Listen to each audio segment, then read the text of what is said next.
Form ले लूंगा मैं सीधा सीधा।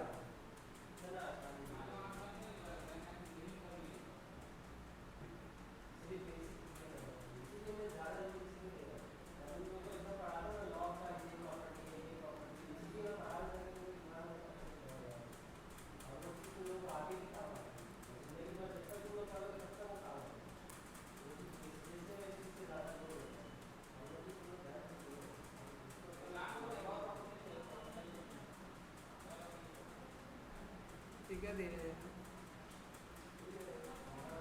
अच्छा, वो इनहेरिटेड फॉर्म ले लिया मैंने।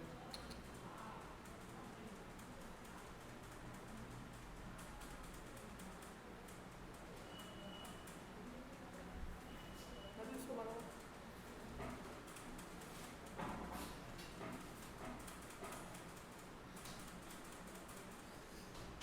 ठीक है, देखो एफ आर एम हेल्प करके मैं एक फॉर्म लिया हूँ और ये हेल्प का फॉर्म कैसा रहेगा, ये हेल्प का फॉर्म विजिबल होगा तो इसके अंदर वेब पेज डिस्प्ले होना चाहिए।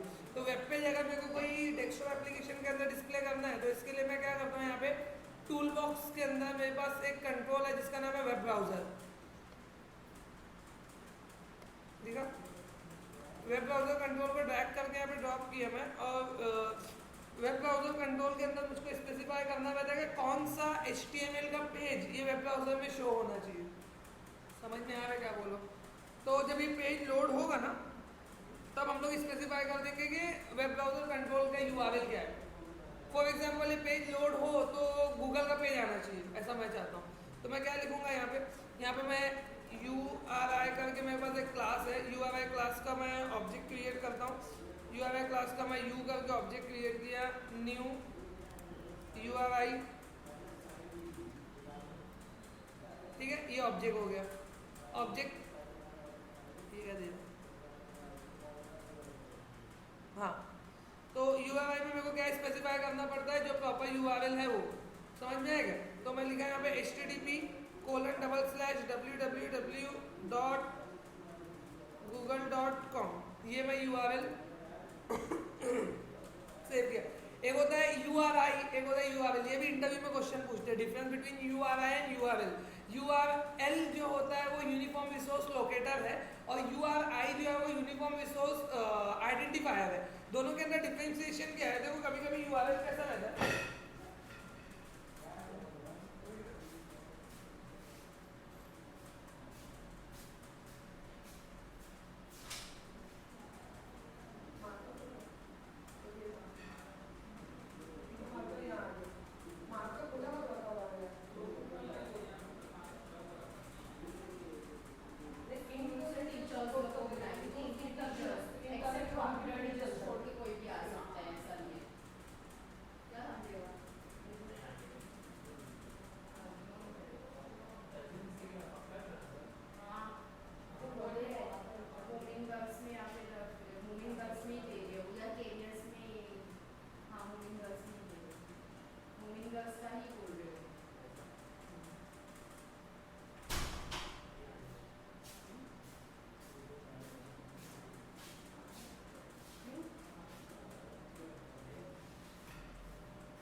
ठीक है। मेरे पास दो चीज है, एक कभी भी URL कैसा रहता है, देखो ये URL अक्सर तुम लोग देख रहे हैं http://tiny.url.com/ और यहाँ पे एक की रहती है, मतलब की ऐसी रहती है जैसे कैपिटल L6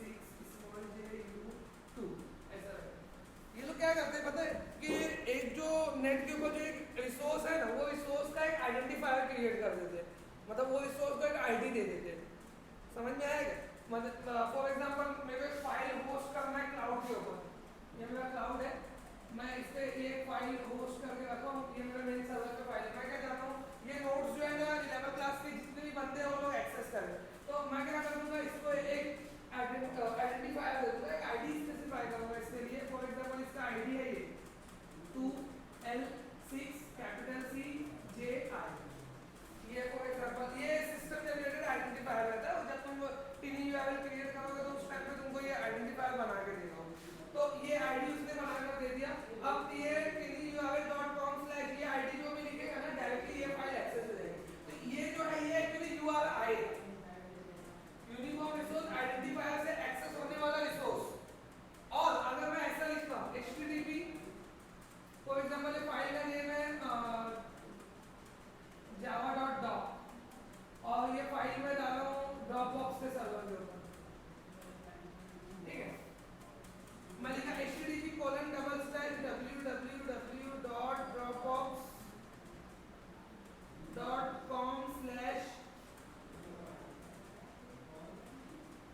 available/java.doc,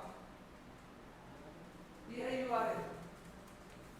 समझ में ये यूनिफॉर्म रिसोर्स लोकेटर है, ये यूनिफॉर्म एड्रेस है जो ये रिसोर्स को लोकेट कर रहा है, ये एक यूनिफॉर्म आइडेंटिफायर है जो रिसोर्स को लोकेट कर रहा है। काम दोनों का सेम है लेकिन दोनों का नेम अलग है और जो कंसेप्ट है दोनों के पीछे वो दोनों अलग है। समझ में आया क्या बोला मैं? तो ये जो मैं क्रिएट किया हूँ ये क्या है, तो हम लोग ऑलवेज क्या क्रिएट करते हैं इसमें URI जो एक क्लास है C# के अंदर URI क्रिएट करने के लिए भी यूज होती है और URL क्रिएट करने के लिए भी URI क्लास ही यूज होती है। हाँ, URL के लिए कोई क्लास नहीं है, URI नाम की क्लास है। तो बहुत सारे लोग इसको URL समझते हैं लेकिन वो एक्चुअली URI ही है, URI का फंडा है पूरा अपना एक। तो अभी URL में क्रिएट कर दिया, ये URI में को किसको स्पेसिफाई करना है, वेब ब्राउजर कंट्रोल को। वेब ब्राउजर 1 डॉट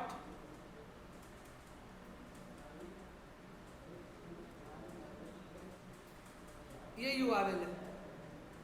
समझ में आएगा? ये URL रहेगा लेकिन वो URI से कॉन्केट कर देगी।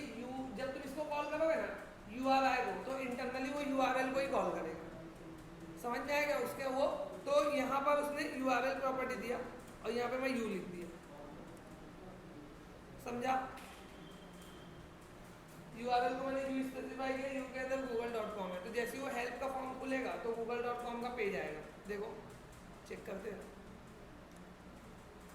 तो हेल्प के कंटेंट पे क्लिक करने पे वो फॉर्म फॉर एग्जांपल ओपन होना चाहिए। तो मैं उसका ऑब्जेक्ट हमको क्रिएट करना पड़ेगा वो फॉर्म का। तो फॉर्म का ऑब्जेक्ट क्रिएट किया मैं, FRM help is equal to new FRM help if help.show, ठीक है।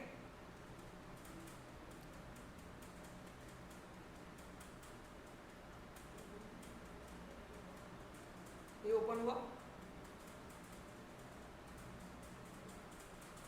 ठीक है। देखो can not find page, google.com गलत लिखा क्या मैंने? वो URL ऐसा हम लोग रॉन्ग URL लिखो तो प्रॉब्लम आते हैं ना, वो ब्राउजर कंट्रोल देगा। नेट जरूरी है।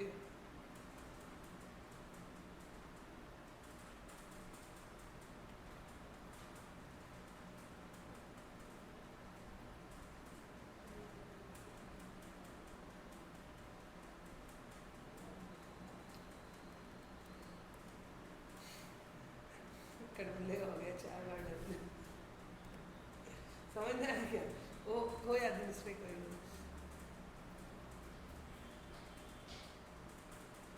हाँ समझा? तो अब मैं क्या चाहता हूँ कि मैं हेल्प का ना पूरा HTML के अंदर पेज बनाऊँ और वो हेल्प के पेज को यहाँ पे शो करूँ। मेन इंटेंशन ये है मेरा। ज़रूरी नहीं है कि हेल्प के लिए इंटरनेट रिक्वायर है। समझा? तो मैं यहाँ पर एक फोल्डर क्रिएट करता हूँ, ऐड न्यू फोल्डर, ठीक है। ऐड न्यू फोल्डर में फोल्डर का नेम दे दिया मैंने हेल्प। हेल्प के अंदर मेरे को एक HTML फाइल बना के इंपोर्ट करना रहेगा। तो एक HTML फाइल बनाने के लिए मैं नोटपैड ओपन किया। नोटपैड के अंदर हम लोग HTML फाइल बनाते हैं, विजुअल स्टूडियो के अंदर भी बना सकते हैं। विजुअल स्टूडियो का एक दूसरा इंस्टेंस ओपन किया मैं, another instance studio. Web project लोगे तो उसमें HTML फाइल एडिट करने का मौका मिलता है अपने को, और कुछ नहीं।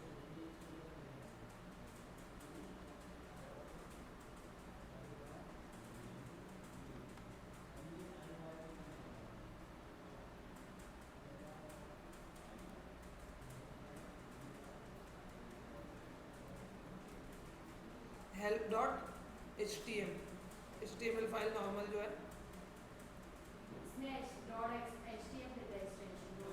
.html लिखो चाहे .html लिखो, दोनों एक्सटेंशन सेम रहता है।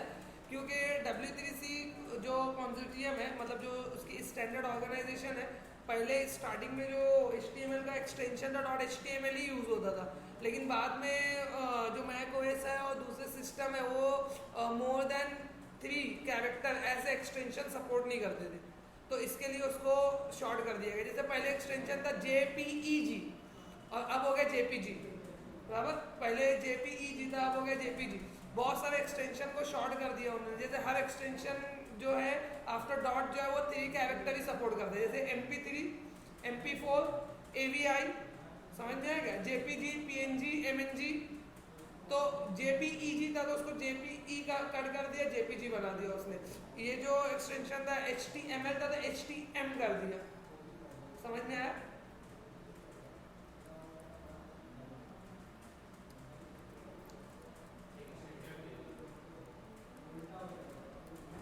क्या?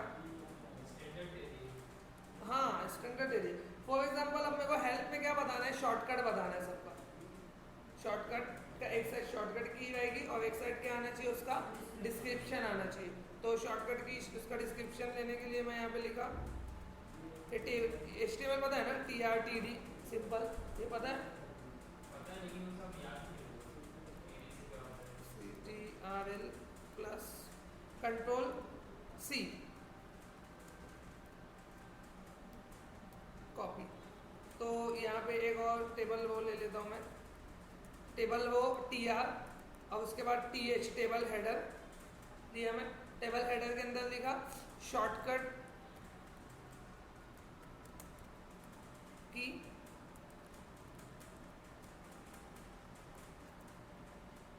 डिस्क्रिप्शन।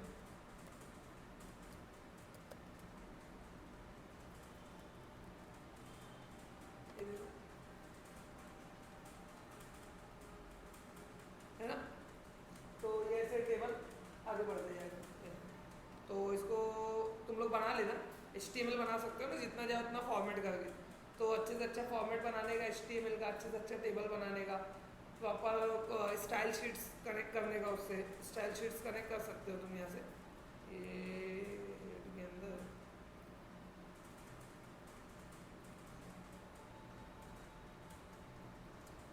देखो, मैं वेबसाइट ओपन किया, वेबसाइट में वो टेबल बहुत अच्छा लगा, वो टेबल मैं चाहता हूँ मेरी HTML के फॉर्मेट में आए। तो वो कैसे करोगे, ये बहुत अच्छी चीज़ है, इसको सीख लो, आगे वेब डिज़ाइनिंग में कभी ना कभी तुमको काम आएगी।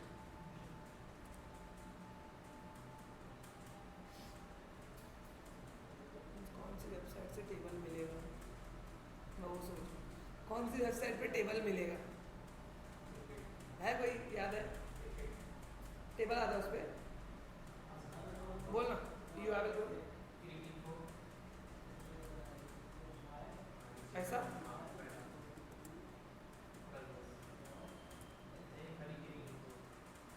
ज़्यादा हो गया,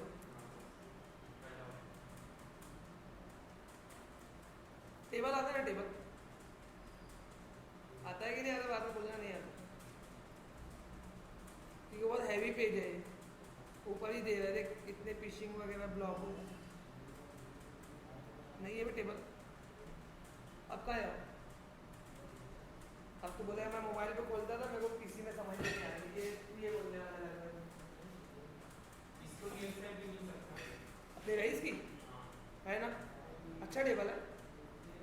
चलो जो भी है, बाकी तुमको कहीं अच्छा तुम निकाल लेना। बोल,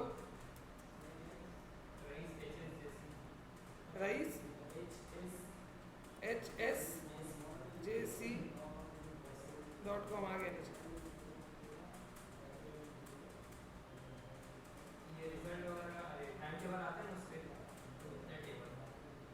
अबे तो वो तो PDF में आता होगा टाइम टेबल।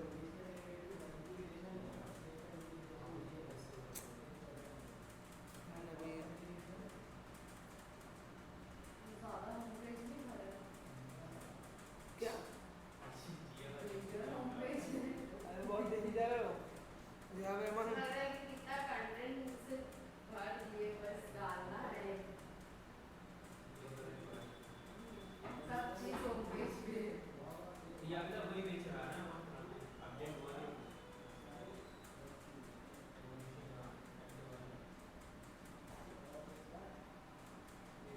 देखिए इमेज है ये,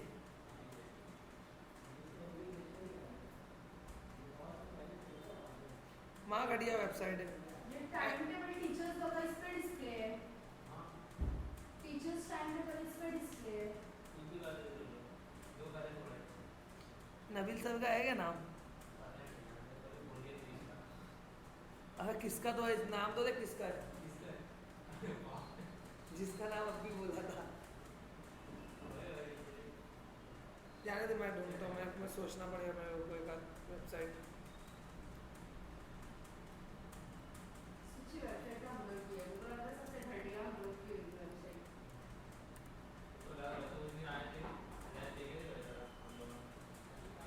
स्ट्रॉन्ग रूम से काम नहीं है। नाम बढ़ेगा दर्शन खोटे। कभी बस वो कैंपस वही नाम से चल रहा है ऐसा है, पुरानी स्कूल हो गई तो। ये क्रिकेट का वो सब देता नहीं क्या, चार्ट उट?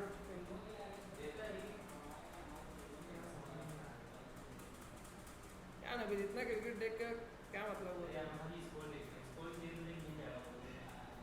चलो ठीक है, ये अपन ये निकालते हैं ना, टेम्पलेट इंक्लूड करने बता दो तुम लोगों को। टेम्पलेट जैसे इंक्लूड करते हैं ना, वैसे ही इसको भी इंक्लूड करते हैं। ये वेबसाइट टेम्पलेट, इसके अंदर कोई टेबल वाला टेम्पलेट है, तो ये वाला ले लेता हूँ। ये तो ये टेम्पलेट ना तो तनवीर के प्रोजेक्ट में डाले थे हम लोग, ये वाला हेयर कटिंग का वो था। हेयर कटिंग रहता है ना अपना, क्या बोलेंगे उसको, हज्जाम की दुकान जो रहती है ना, तो उसका वो पूरा वेबसाइट का टेम्पलेट था, बहुत बड़ा हज्जाम। नहीं, वेबसाइट बनाया था उसने, हज्जाम लोग बना सकते हैं ना भाई। यार कोई इसमें से भी कुछ समझ में नहीं आ रहा कहाँ से क्या होता है। मेरे पास एक आध पढ़ा रहता तो वही बता देता।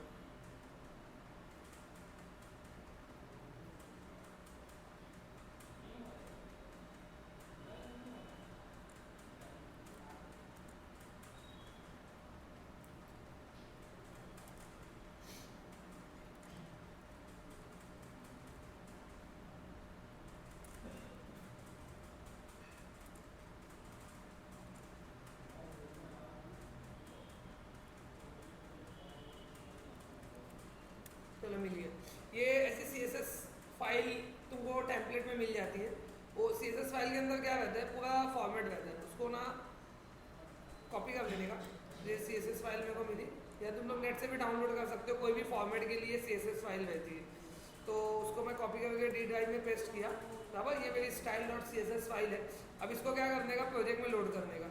तो ये मेरा वेब प्रोजेक्ट है, यहाँ पे आके मैं इसमें लोड किया, राइट क्लिक किया, राइट क्लिक करके add existing item, add existing item में आया, डेस्कटॉप पे माय कंप्यूटर में डी ड्राइव में जाके वो site dot C S S को सेलेक्ट कर दिया, dot C S S.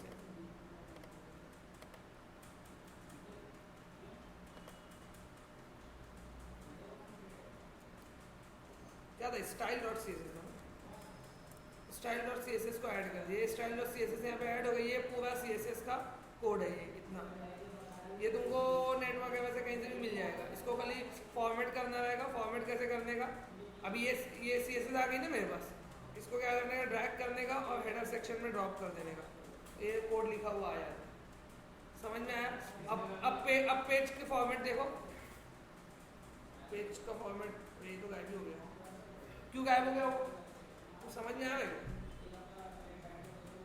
Actually text है लिखा हुआ, लेकिन उसका फोर कलर बैक कलर जो है ना वो चेंज हो गया टेबल की वजह से, क्योंकि टेबल के लिए उसने फॉर्मेटिंग ये स्पेसिफाई किया है कि उसको वो पूरा बॉर्डर वगैरह गायब हो जाना चाहिए। देखो टेबल का बॉर्डर में शो करता हूँ,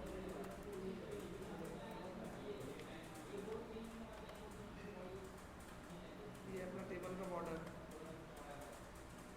इसके लिए मैं स्टाइल स्पेसिफाई किया, style equal to colon colour colon 3 semi colon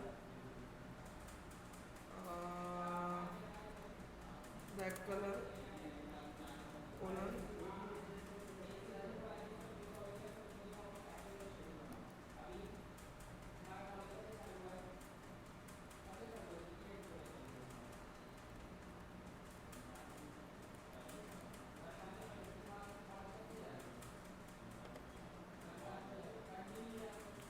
ऐसा। तो तुम मैं कुछ भी फॉर्मेट ले लिया जो कलर का नेम याद था, तो इसको इसके बेस पे फॉर्मेट कर सकते हो। अभी टेबल के लिए वो CSS के अंदर कोई लिखा हुआ नहीं है इत्तेफाक से। जैसे अभी मैं इसमें यूज़ किया फॉर एग्जांपल यहाँ पे टेबल के ऊपर हेडिंग मतलब मेरा H1 टैग, ठीक है। H1 टैग लिया मैं, हेल्प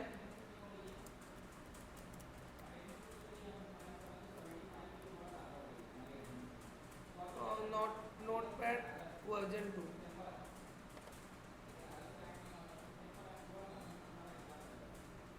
इस तरह से टेक्स्ट को ब्लैंक कर रहे क्या, CSS हटा दो।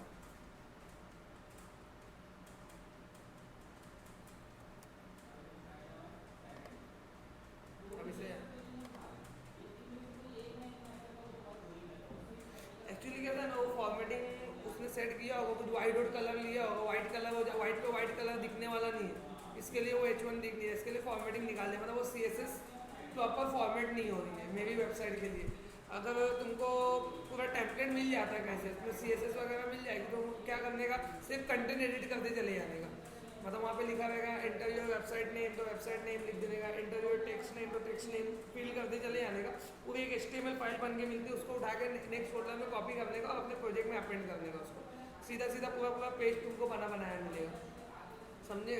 तो ये पेज में बना लिया, ये पेज को सेव कर लो, ये सेव कर लिया तुमने।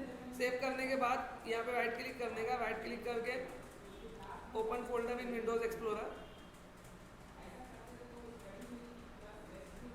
अब ये HTML फाइल हो गई मेरी, इसको कॉपी कर लेने का और इसको कॉपी करके एक सेपरेट लोकेशन पे सेव कर लो कहीं भी, डी में पेस्ट किया। अब उसके बाद जो मेरा नोटपैड का प्रोजेक्ट है ना, ये मेरे नोटपैड के प्रोजेक्ट में वो फाइल को इंक्लूड कर देने का। ऐड एग्जिस्टिंग आइटम, कहाँ पे ऐड करना है, हेल्प के अंदर ऐड करना है, समझ में आएगा। राइट क्लिक किया, add existing item, desktop, my computer, D drive, नाम क्या है उसका फाइल का, ये ऐड, समझ में आया। अब ये help.htm को मेरे को क्या करना रहेगा, रेफरेंस करना रहेगा। अब प्रॉब्लम कैसा है वो देखो, प्रॉब्लम ये है कि मैं सॉफ्टवेयर बना लिया, सेटअप कर दिया, मैं सेटअप किया हूँ, मेरा विंडोज C ड्राइव में है, तो C ड्राइव में फाइल नहीं वहाँ से पिक हो जाएगी। फॉर एग्जाम्पल तुम्हारा विंडोज जो है D ड्राइव में है, तो D ड्राइव में फाइल गई तो वहाँ से पिक होना चाहिए, तो मैं एक्चुअल में फाइल का पाथ लिखूँ क्या, समझ में आएगा। तो हम लोग क्या करेंगे, एक फिक्स एप्लीकेशन का पाथ पिक करेंगे कि जहाँ एप्लीकेशन इंस्टॉल हो वहाँ से पाथ उठा लेने का। तो एप्लीकेशन का पाथ पिक करने के लिए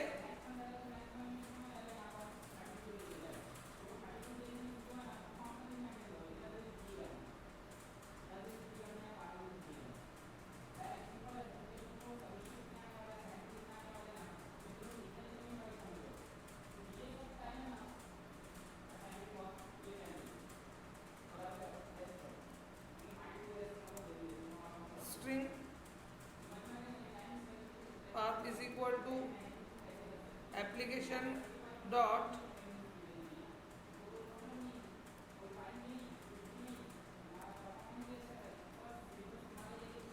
एग्जीक्यूटेबल पाथ दिख रहा है क्या, हाँ एग्जीक्यूटेबल पाथ, जहाँ पे तुम्हारी exe रहेगी ना वो पाथ इसके अंदर रहेगा। तो एग्जीक्यूटेबल पाथ ये क्या करेगा, एक स्ट्रिंग रिटर्न करेगा, तो ये स्ट्रिंग बन जाएगी। तो ये पाथ कहाँ रहेगा, जहाँ पे तुम्हारा सॉफ्टवेयर इंस्टॉल होता है वो, और वो पाथ के अंदर तुम्हारा हेल्प फोल्डर रहेगा। तो इसको क्या करने का, इसको कॉन्कैट करने का इससे,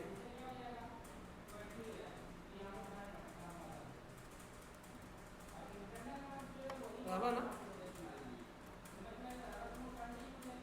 समझ लो। C आया, C program file, my notepad, उसके बाद ये वहाँ पे exe है वहाँ तक आया, उसके बाद /help आ जाना चाहिए। अगर D में इंस्टॉल हुआ है तो D program file, my notepad /help, E में इंस्टॉल हुआ है तो E, ये कौन देगा, ये एग्जीक्यूटेबल पाथ दे देगा ना मेरे को, समझा कि नहीं क्या बोल रहा हूँ, लॉजिक समझा। अब वो HTML फाइल ओपन कैसे होती है ब्राउजर में, वो देखो, ये D ड्राइव है, D ड्राइव पे डबल क्लिक किया मैं, HTML पे डबल क्लिक किया मैं, सीधा ब्राउजर में ओपन होगी, बराबर।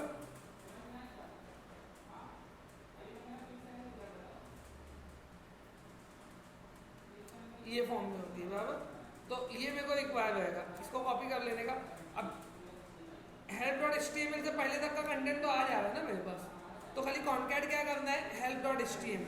तो help.html कॉन्कैट करने का,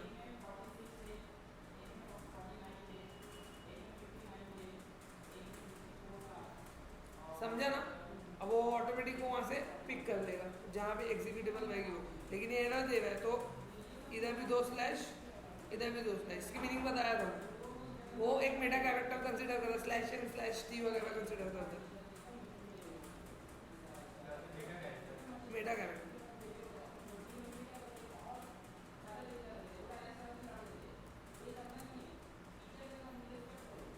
ये डायरेक्ट अगर इसको लेंगे तो नहीं लेगा, नहीं लेगा।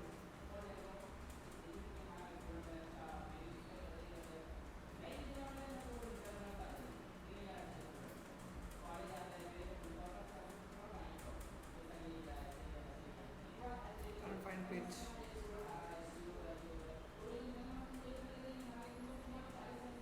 डिबग करके देखते हैं कि एक्चुअल में पाथ कुछ और तो नहीं आ रहा।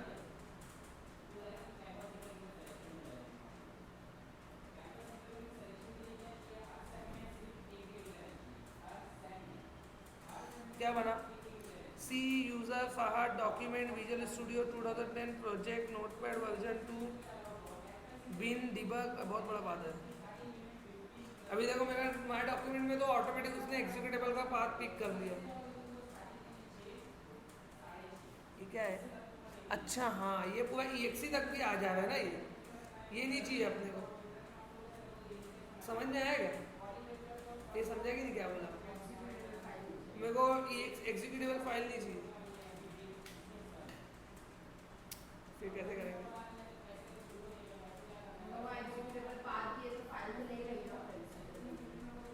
हाँ कोई एग्जीक्यूटेबल का पाथ ले ले रहे हो तो निकालना है ना मेरे को स्ट्रिंग में से, कैसे निकालूं।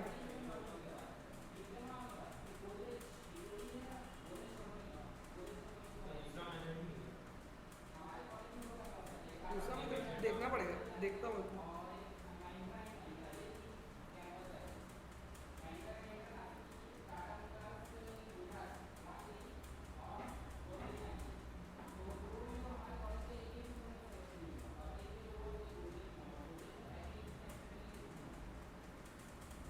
ये देखता हूँ यूज़ करके।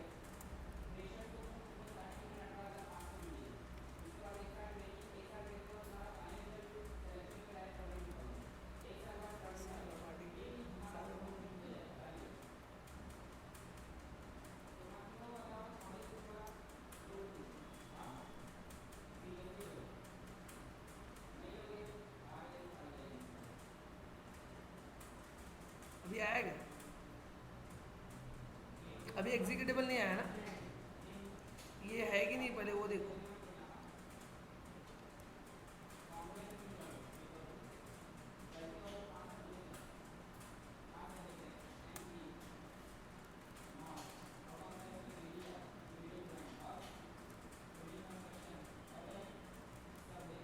सब जगह 2-2 लगाया है उसने।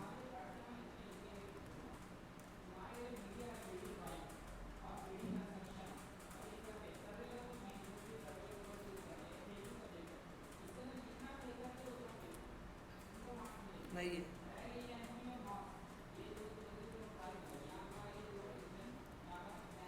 यहाँ तक तो होना चाहिए ना, यहाँ तक है, ये भी है, इसके अंदर हेल्प फोल्डर नहीं है, समझेगा। तो बना देने का, बना के फाइल कॉपी करो।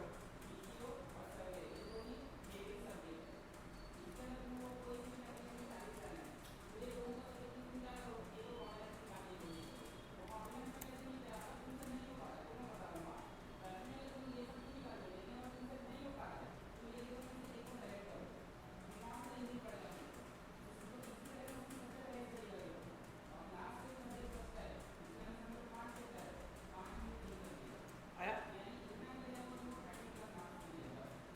वो जैसे एडिट होती जाएगी उसके हिसाब से वो हेल्प बताते चले जाएगा नोटपैड में।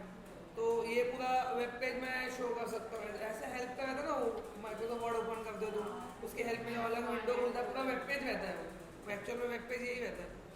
तो उसको उन लोग CSS से खूबसूरत बना के लेके आते हैं। तो CSS से तुम उसकी फॉर्मेटिंग कर सकते हो ये वेब पेज की, कोई फॉर्मेटिंग नहीं। क्या मतलब तुम सीख के छोड़ोगे ऐसे, तो को बता दो। अरे ढूंढना पड़ेगा मेरे को, इसके लिए बोल रहा हूँ। ये वेबसाइट है, इसमें कहीं टेबल है नहीं है, मेरे को टेबल ढूंढना था इसके लिए, और कुछ क्या। हाँ बहुत टेबल है।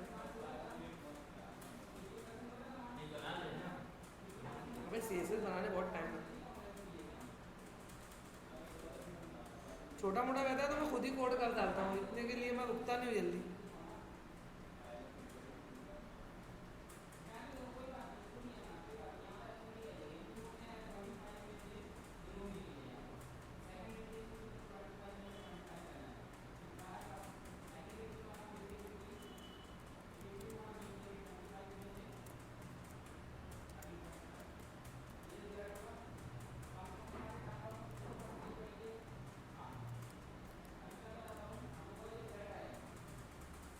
हाँ ये देखो, ये ऐसा ऐसा टेबल जो बनता है ना, ये सब CSS से बनता है।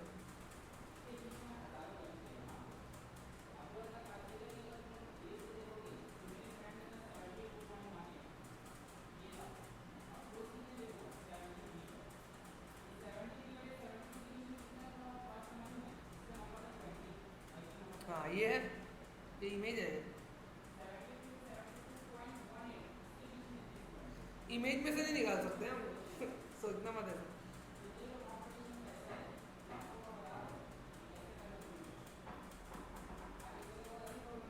ये इमेज है पूरा।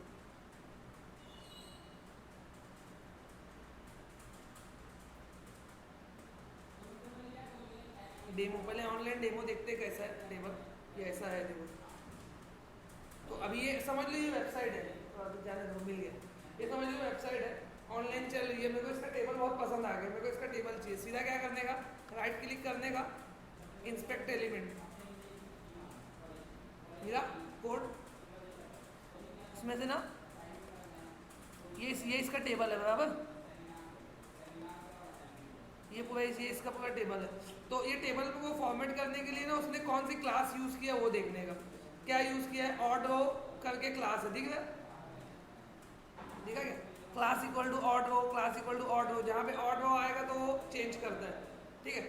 तो ये पूरी CSS, ये पूरा मतलब क्या करने का, इसका पूरे टेबल को यहाँ पे राइट क्लिक करके एडिट एज HTML है, Ctrl+A Ctrl+C करने का, सीधा नोटपैड में डालने का इसको। समझा ये इतना क्या किया मैं पहले। हाँ देखो,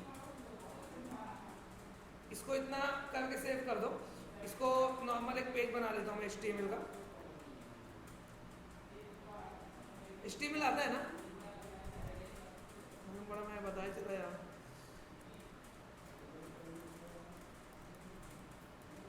नबील देखो आता है कि ज़्यादा भी नहीं।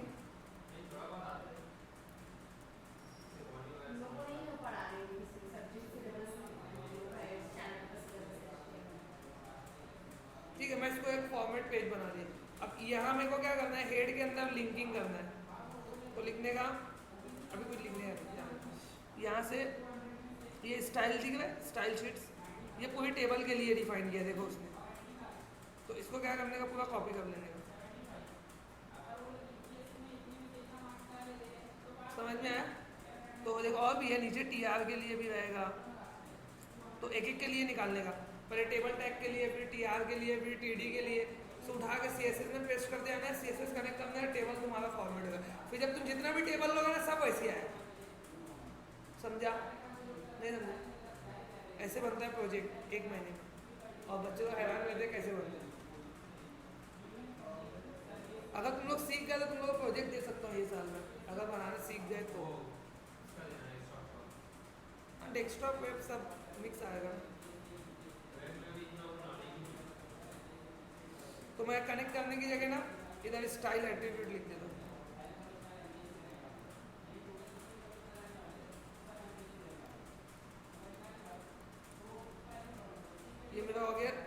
बराबर। एक और CSS है मेरे पास किसके लिए, TR के लिए है क्या, देखो नहीं है TR के लिए भी है, ठीक है। तो ये ऐसे पूरा क्या करना है, एक एक करके कॉपी करते जाने का, वहाँ पे वो खुद ब खुद है ना तुम्हारी वेबसाइट को ही फॉर्मेट कर देगा।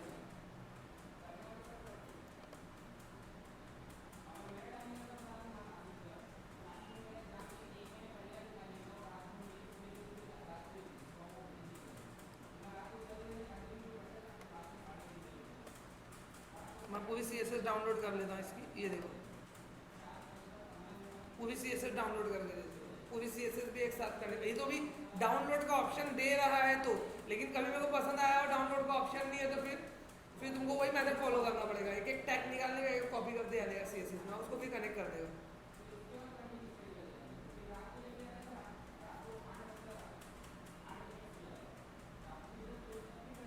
तो वेब प्रोजेक्ट पे बात आ गई पूरे डेस्कटॉप पर से।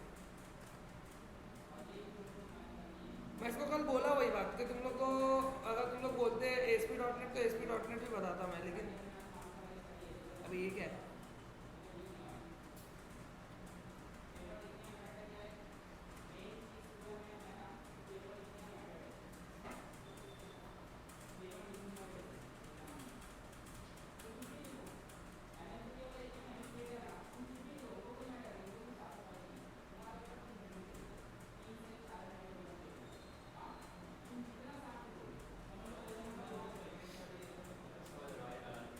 क्या वही के लिए लगाया, वो सब ऊपर पेक वही के लिए हुआ भाई, बहुत तेज आवाज आती थी पहले, नहीं था ना। अगर तुम लोग एकदम फर्स्ट सेकंड टाइम तुम लोग आए थे उधर बैठ के बाहर बात कर रहे थे, इतनी आवाज आ रही थी, मतलब अभी तुम लोग को बोलूँ कैसे चला। जो कोई आता था बात करता था एकदम तेज तेज आवाज आए, सारा बोलूँ एक तो टकराती थी आवाज इतनी ज्यादा। क्या हुआ, वो तो सुना नहीं, मैं पहले वही बोला, बोला बफाटिंग दे रहे, वो भी अपने सामने बताओ।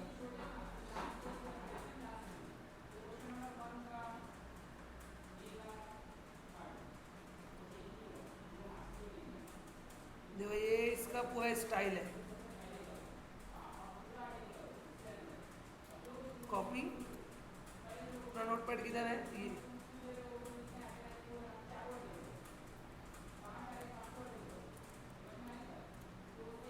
बस क्या लिखा है वो जाने दो, कॉपी करके पेस्ट किए ना, फॉर्मेट होना ही होना है उसका, वो उसका टेंशन नहीं है। इसको देखो मैं सेव करता हूँ, ये मैं पेज बना लिया,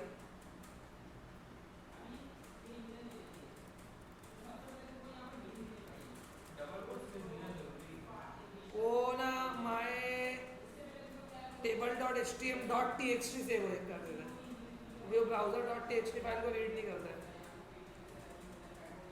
विदाउट कोटेशन क्यों होता है सेव? तो ऑल फाइल सेलेक्ट करना पड़ता है ना, तो उससे बेटर है कि मैं डबल कोट्स लगा दूँ, वो जल्दी होता है मेरे से।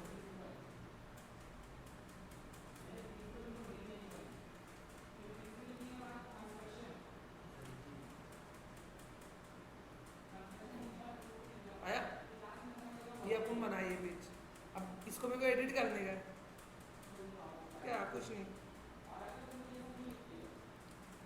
ये टेबल हेडर है, टेबल हेडर क्लोज का हुआ है, होता क्या है, टेबल बॉडी,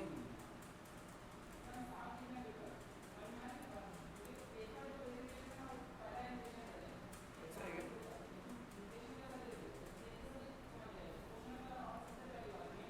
ये देखो कंटेंट चेंज करते चले आने का, TR TD जो क्लास है जैसी है वैसी पड़े रहने देने का उसको। समझा कैसे फॉर्मेट करोगे। अब देखो मैं इसमें एक रो ऐड करता हूँ,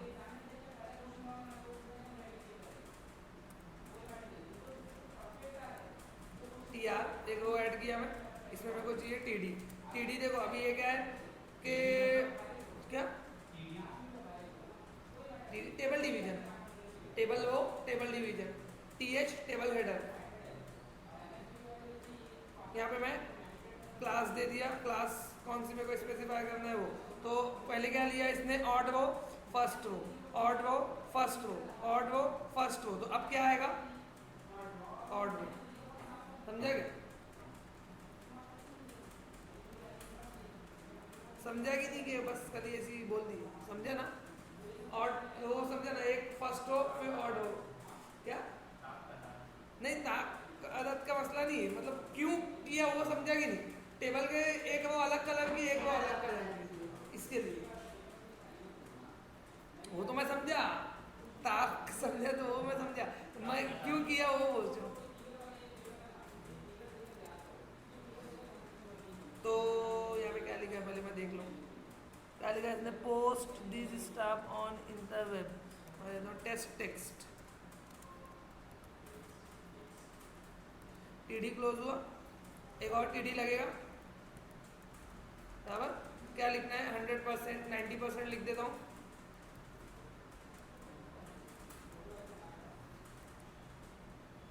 ठीक है। तो देखो सब जितना भी टीडी है उसके अंदर वो कॉल किया उसने, यहाँ पे एक है, इधर समझ में आएगा, सब में है ना,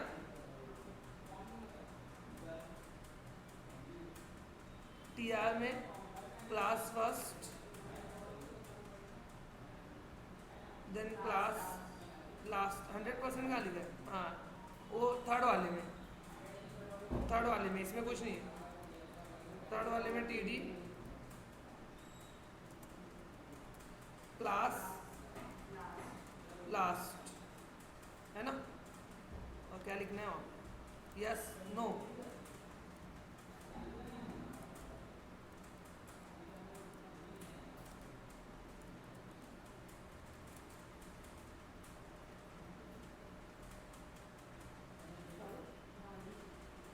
फर्स्ट रो आना चाहिए। हाँ कलर नहीं आया ना,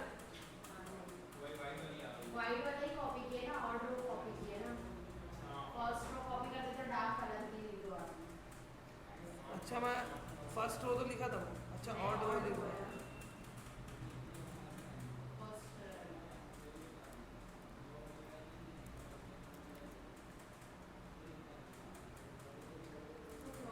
वापस स्टार्ट करो ब्राउजिंग। नहीं नहीं उससे कोई प्रॉब्लम नहीं, अरे ये टी आर में लगाने का था,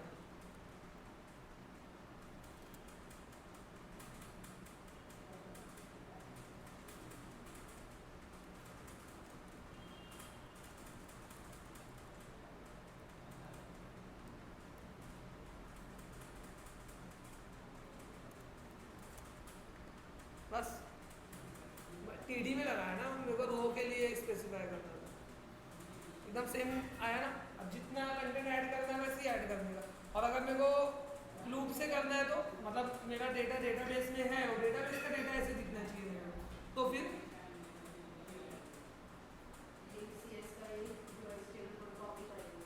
उसको कॉपी करने का, कंटेंट जो है ना वो डेटाबेस से रीड करके कॉन्कैट करने का, एक स्ट्रिंग बनाने का, फिर उसको HTML में जाके लिख देने का, कैसे मेरे को फाइल में लिखने तो आता है ना, किससे लिखूंगा फाइल में, मैं स्ट्रीम रीडर स्ट्रीम राइटर से बराबर, तो पहले HTML फाइल का पूरा डेटा रीड कर दिया, या रीड भी नहीं किया जाना, उसको जैसा था वैसे रहने दिया, उसके बाद मैं क्या, मुझको सीधा सीधा एक टेबल बना के HTML में डालना है, तो मैं क्या कर दिया, स्ट्रिंग के अंदर लिखना चालू किया, table tag, TR tag, TD tag, जितने स्टैटिक है सब लिख डाला, जो डायनामिक है वहाँ पे क्या लिख दिया, वेरिएबल का नेम, और लूप घुमा दिया, तो TR TR TR रिपीट होगा, जितने बार लूप घूमेगा उतनी वो बनते चली जाएगी।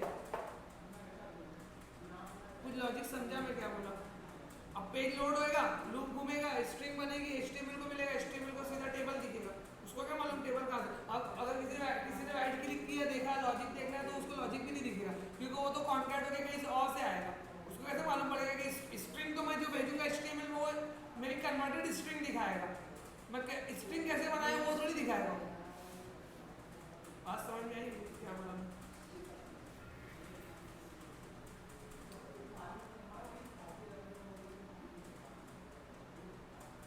तो इसको तुम उसके अंदर कनेक्ट कर सकते हो, जो हेल्प में बनाया ना उसके अंदर ऐसी कोई हेल्प बना सकते हो, एक कॉलम कम कर देने, वो सब काम तुम लोग है कर लेना, उसको कर लोगे, कर पाओगे कि नहीं पहले वो बताओ,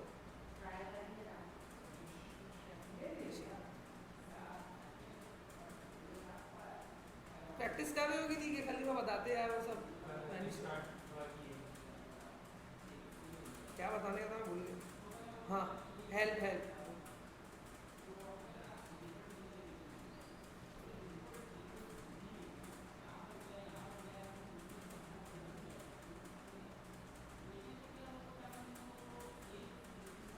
मतलब जितना अच्छा इसको फॉर्मेट करोगे उतना अच्छा ये पेज दिखेगा। और अगर ऐसा लगता है तुमको कि बैक बटन देना है यहाँ पे और ऐसा कुछ रखना है तो टूल बार डाल देगा। टूल स्ट्रिंग में बैक का आइकॉन लेके बैक बनाने का, बैक क्रिएट किया तो उससे पहले वाला यूआरएल आना चाहिए। तो वेब ब्राउजर डॉट बैक करके फंक्शन है, तो web browser dot back call करोगे तो ऑटोमेटिक वो हिस्ट्री से उठा लेगा। हिस्ट्री करके एक ऑब्जेक्ट रहता है ब्राउजर का, उसके अंदर हिस्ट्री पूरी सेव रहती है। तो हिस्ट्री में से जो प्रीवियस यूआरएल है ना उसको लोड कर देगा, तो प्रीवियस यूआरएल जो भी रहेगा वो ऑटोमेटिक आ जाएगा। समझा ना?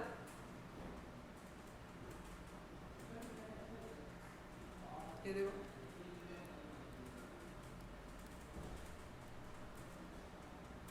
दिखा, ये इधर इधर। तो ये फंक्शन का ये एक लाइन का कोड खाली वो टूल बॉक्स के बटन पे कॉल करोगे तो खुद ब खुद बैक होएगा वो। मतलब टूल बॉक्स लिया तुमने, टूल बॉक्स पे एक बटन ले लिया, ऐसा एरो बना है बैक का, उस पर क्लिक किया तो पिछली हेल्प मतलब हेल्प पे क्लिक करके हाँ ये एक लाइन लिखना रहेगा बस। तो गो बैक करोगे तो गो बैक हो जाएगा वो। समझा? वो कर लेना उतना। इसके लिए मैं सिर्फ फंक्शन बता दी हूँ कि अब टूल बॉक्स बनाने आता है, बटन लेने आती है, उस पर आइकॉन सेट करने आता है, डबल क्लिक करने भी आता है, कोड ही तो करना है एक लाइन का, वो भी बता दिया।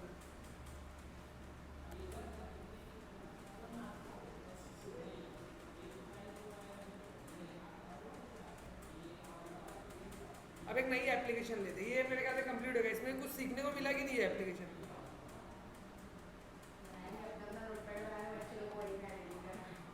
हाँ और एनहेंस कर डालने का उसको। अब हम लोग क्या बनाएंगे पता है? थोड़ा कैलकुलेशन वाली चीज बनाएंगे।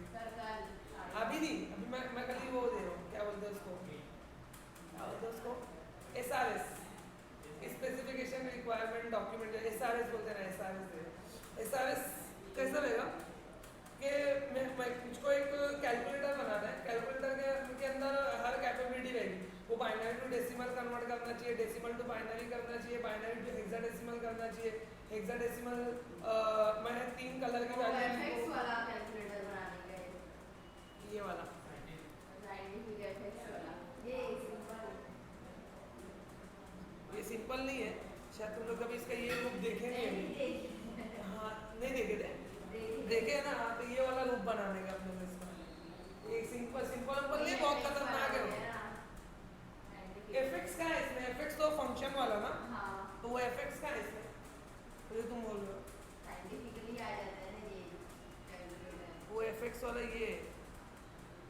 हाँ इसको बोल सकते हो तुम एफेक्ट्स वाला, इसको भी नहीं बोल सकते एफेक्ट्स। ये सारे फंक्शन से रहते हैं कॉस साइन से। लेकिन अपने को ये वाला बनाने का है, अपन प्रोग्रामर लोग है ना, ये बनाना है। एडिशन, सब्ट्रैक्शन, मल्टीप्लिकेशन, हेक्साडेसिमल,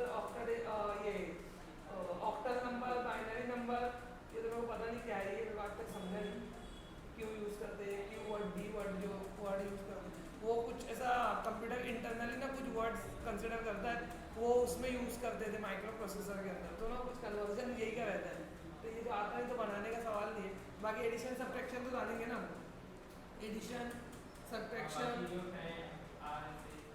ये सब तो है ना, ये सब समझ में आने की चीज़ें ना। ROR, XOR, ROR अरे वो ऑपरेशन है, जैसे अपना QOC अपन यूज़ करते हैं ना, एक्चुअली ROR QOC ROR उसके लिए यूज़ होता है, डिजिटल लॉजिक के लिए। कंप्यूटर में वो QOC क्वालिटी ऑफ सर्विस के लिए जो यूज़ करते हैं, तो क्वालिटी ऑफ सर्विस कैसे कैलकुलेट करने का उसका एक ऑपरेटर है QoS करके, वैसे ROR करके है, ये ROL करके है, ये XOR है, और ये तो पता नहीं क्या है, ये भी नहीं पता क्या है, नॉट और एंड तो सिंपल है। ये तो हेक्साडेसिमल के लिए यूज़ करते हैं ना A to F, वो उसके लिए बटन दिया गया है इसमें। मॉड तो पता ही होगा तुमको, ये भी मेरे को समझा नहीं कि एल्सी में रहता क्या है, क्या रहता है ये MC MCR MS वो प्लस कुछ करते हैं, अक्सर दुकान वाले बहुत यूज़ करते हैं इसको, क्या करते क्या बोलते। तो जितना समझेगा उतना लॉजिक डेवलप करके मेरे को बनाना है, तो बनाएंगे हम लोग कैसा इसको ना वैसे बनाएंगे, वो पैटर्न से, क्या बोलते हैं, कौन सा पैटर्न, MVC से बनाएंगे। MVC में क्या रहता है, क्लासेस हम लोग पहले हम लोग डिजाइन करना शुरू नहीं करते, पहले खाली क्लास लेते हैं फंक्शन लेते हैं, क्लास लेते हैं फंक्शन लेते हैं। जैसे मेरे को अभी हेक्साडेसिमल बनाना था, हेक्साडेसिमल करके क्लास ले लिया, convert hexadecimal to binary, binary to hexadecimal, दो फंक्शन ले लिया उसके अंदर, दोनों का लॉजिक लिखा छोड़ दिया, उसको इंप्लीमेंट नहीं किया। फिर उसके बाद मैंने डेसिमल करके क्लास ले लिया, decimal to binary, binary to decimal, दोनों फंक्शन ले लिया, लॉजिक लिख दिया, रिटर्न टाइप सेट कर दिया, छोड़ दिया। ऐसे क्लासेस एडिशन में वो करना है तो कैलसी नॉर्मल अरिथमेटिक ले लिया, अरिथमेटिक में addition, subtraction, multiplication, division, modulo, square root, जो भी मतलब नॉर्मल कैलकुलेशन है वो पूरा क्लास ले लिया और उसके अंदर सब फंक्शन ले लिया, उसको एज इट इज वैसे रख दिया। समझ में आएगा? पूरा रेडी करने के बाद फिर क्या करूँगा, मैं एप्लीकेशन बनाना शुरू करता हूँ। एप्लीकेशन के एक्चुअली ऐसी बनती है एप्लीकेशन, ऐसी थोड़ी फटाक से बन जाती है। पहले एक एक बंदे से सब काम करवा लेते, उसको टास्क दिया, बोले तुमको एक ऐसा फंक्शन बनाना है जिसमें ये वैल्यू जाए और ये वैल्यू नहीं दिए, वो बंदा आराम से बना के दे देता है। फिर किसी को मैनेजर बोलता है तुमको ये टास्क दिया कि ये जाना है, तो सब साथ में करते हैं। 20-22 एम्प्लॉय लोग मिलकर साथ में बनाते आते अलग अलग क्लास, 20-22 क्लास रेडी हो जाती है एक हफ्ते में, और 20-22 क्लास एक प्रोजेक्ट में यूज़ करते तो प्रोजेक्ट बड़ा हो जाता है। फिर खाली उसको एक बंदे को बोलते हैं कि क्लास बनी हुई है तो वो खाली कॉल कर देगा, तो सबको अपना काम आसानी लगता है। यहाँ पे अब सब काम अपने को ही करना है, अगर तुम सब काम करने सीख जाओगे तो कोई मैटर ही नहीं रहेगा, कभी डेवलपमेंट में कभी प्रॉब्लम ही नहीं आएगा।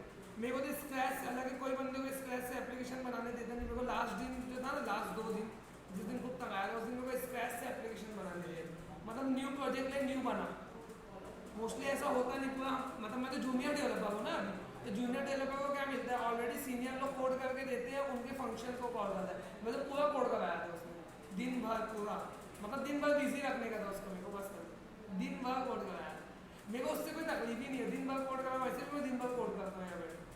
ऊपर से बोलना भी पड़ता, वहाँ तो बोलना नहीं पड़ता, खाली कोड करो। यहाँ तो बोलना भी पड़ता है, मेरे को दुनिया भर का, ये समझा वो समझा, वहाँ तो मेरे को क्या पता नहीं होगा यहाँ क्लास है। उसको क्या मालूम, लोग किसी को नहीं मालूम है यहाँ पे क्लास वगैरह जो। ठीक है, अभी कल मैं कल